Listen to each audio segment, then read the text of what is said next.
Berapa banyak orang yang pada hari ini masih diberikan Allah Subhanahu wa ta'ala hidup, tapi tidak bisa bersama dengan kita di tempat yang suci ini. Mengapa demikian?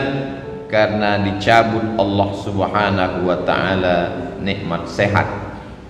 Berapa banyak pula yang sehat walafiat tapi masih berkeliaran di tengah jalan, di tempat perbelanjaan, di tempat mencari dunia, karena dicabut Allah Subhanahu wa ta'ala nikmat istiqamah iman dan Islam.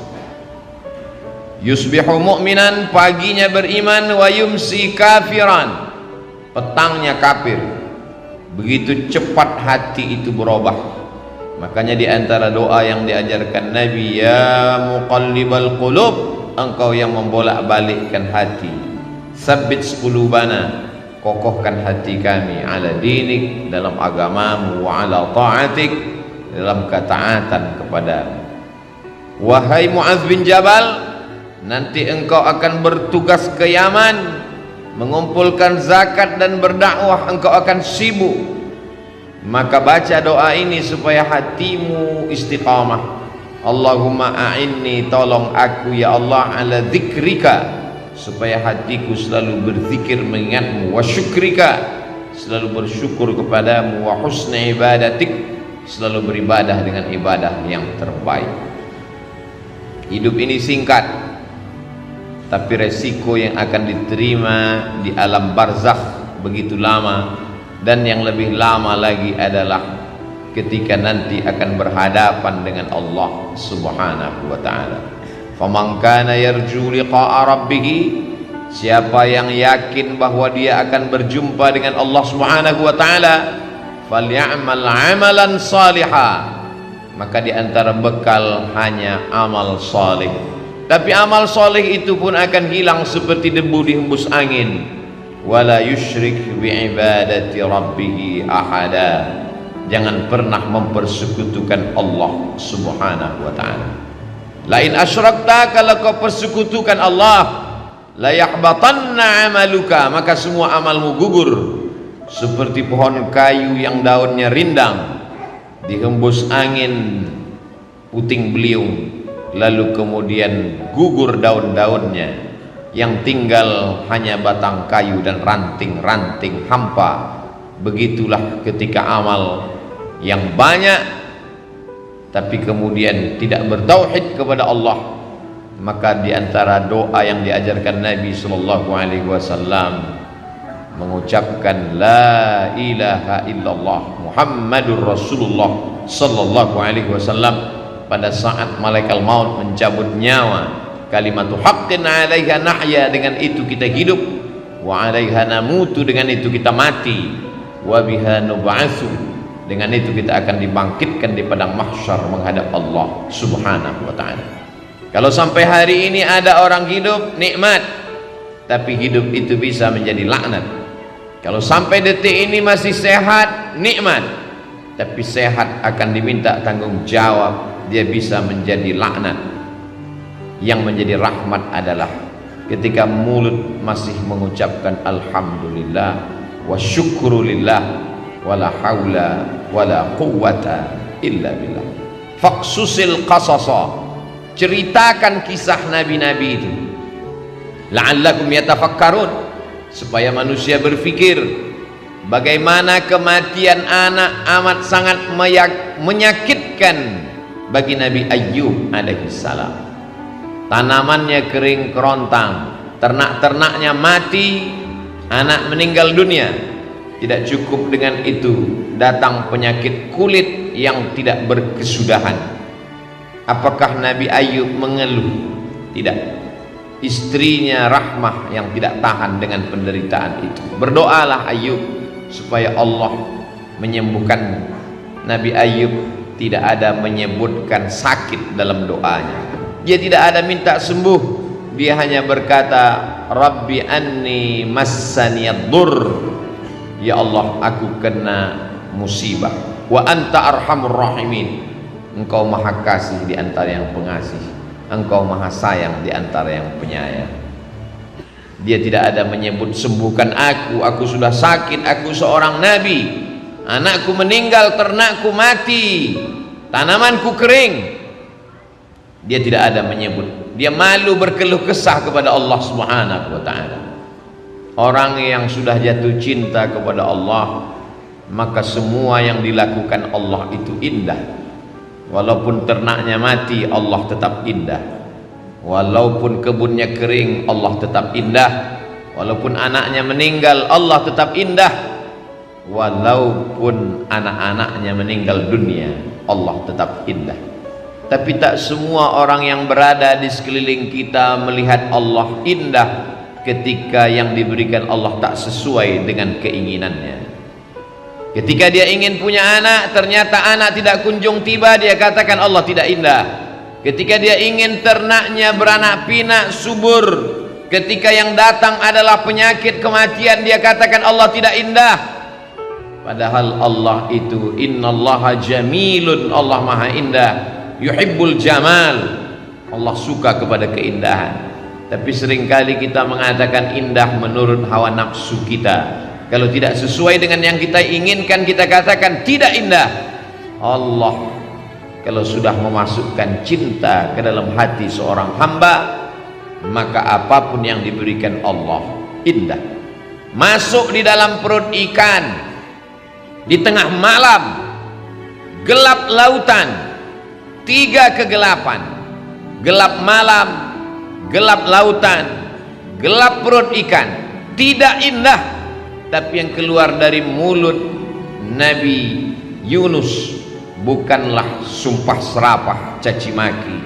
Yang keluar dari mulutnya kata-kata yang indah. La ilaha illa anta subhanaka inni kuntu minadh dhalimin. Orang kalau sudah sampai pada tingkat cinta kepada Allah, maka semua yang dilakukan Allah terhadap dirinya indah. Seperti orang jatuh cinta terhadap bayi yang tidak berdosa.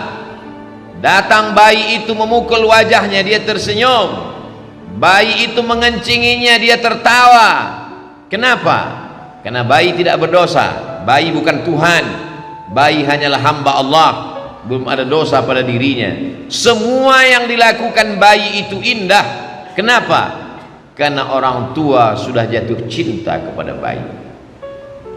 Bagaimana ketika Qais yang jatuh cinta kepada Laila, bersemayam cinta itu di dalam hatinya, maka semua pada diri Laila dia lihat indah. Syair-syair itu selalu dijadikan ulama sebagai dalil pembuktian bahwa kalau cinta manusia begitu indah, apalagi cinta Allah yang menciptakan manusia. Orang yang belum sampai kepada level cinta itu berkata dia gila, padahal sebetulnya adalah dia sedang tergila-gila dengan Allah Subhanahu wa ta'ala. Janna jununuhu, tertutup akalnya. Orang menyangka dia sedang terpukau, padahal sebenarnya hatinya sedang jatuh cinta kepada Allah Subhanahu wa ta'ala. Siapa yang cinta pertama kali? Allah. Yuhibbuhum, Allah mencintai mereka. Wa yuhibbuna, mereka membalas cinta Allah Subhanahu wa ta'ala. Ya bunayya, wahai anakku, inni ara fil manam, aku lihat dalam mimpiku, anni azbahuka, aku menyembelih lehermu. Fanzur madza tara, apa pendapatmu? Apa jawab anak yang juga cinta kepada Allah? Ya abati, wahai ayahku, if'al ma tu'mar, laksanakan apa yang diperintahkan Allah. Satajuduni insyaallah minas sabirin, insyaallah aku sabar menerima apa yang diberikan Allah Subhanahu wa ta'ala. Kalau sesuai keinginan kita dengan yang diinginkan Allah, maka bersyukurlah. Kalau tidak sesuai yang diharapkan dengan apa yang diberikan Allah, maka bersabarlah. Ajaban li amril mu'min, orang yang percaya kepada Allah itu mengagumkan. In asabathu dharra, in asabathu sarra, kalau yang datang itu menyenangkan hatinya, syakar, dia bersyukur, kana khairal lahu, itu baik baginya. In asabathu dharra, kalau yang datang itu tidak menyenangkan hatinya, tak sesuai dengan yang diinginkannya, sabar, dia tetap bersabar. Kana khairan lahu, itu pun baik baginya. Orang yang bersyukur diberikan Allah, la in syakartum la azidannakum. Orang yang bersabar diberikan Allah, innama yuwaffas sabiruna ajrahum bighairi hisab. Tidak ada yang tidak indah bagi orang yang sampai pada hakikat keindahan Allah. Semua yang dilakukan Allah baik, semua yang diberikan Allah baik, walaupun tidak sesuai seperti yang dia inginkan. Hari ini kita sedang berhadapan dengan manusia-manusia yang memaksa Allah untuk mengikut keinginannya, sehingga kalau sesuai dengan yang dia minta, dia katakan Allah hebat. Tapi kalau tidak sesuai dengan kemauannya, maka dia tidak mau lagi beribadah kepada Allah. Sejak kapan Allah mengikut hawa nafsu? Sejak kapan Allah menjadi mengikuti keinginanmu? Kita di hadapan Allah seperti mayat yang sedang dimandikan orang. Jenazah tidak pernah melawan. Jenazah dimiringkan ke kanan, tangannya, hidungnya dicuci, dibasuh, disiram air. Kalau jenazah saja di hadapan orang yang memandikannya begitu lemah, bagaimana dengan kita di hadapan Allah Subhanahu wa ta'ala? Hakikat manusia adalah lemah. Hakikat makhluk adalah makhluk. Dia tidak pernah menjadi khalik.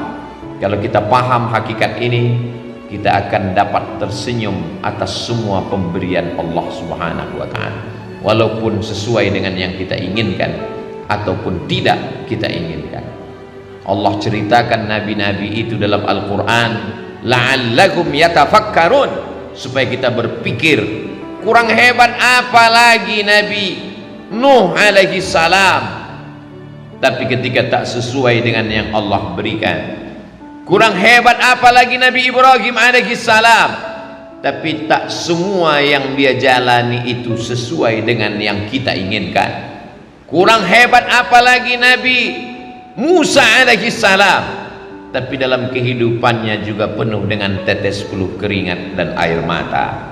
Belum lagi dia mukallaf, belum lagi dia berakal, dia terpaksa mesti dihanyutkan di tengah sungai Nil, sesuatu yang di luar logika akal manusia.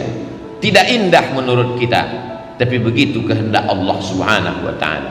Dibesarkan di istana Fir'aun sampai akhirnya Allah mesti mengeluarkannya, jatuh menjadi pengembala kambing. Thamaniyah hijaj, 8 musim, 8 tahun lamanya. Tidak indah bagi kita, tapi begitu kehendak Allah. Innama amruhu idza arada syai'an ay yaqula lahu kun fayakun.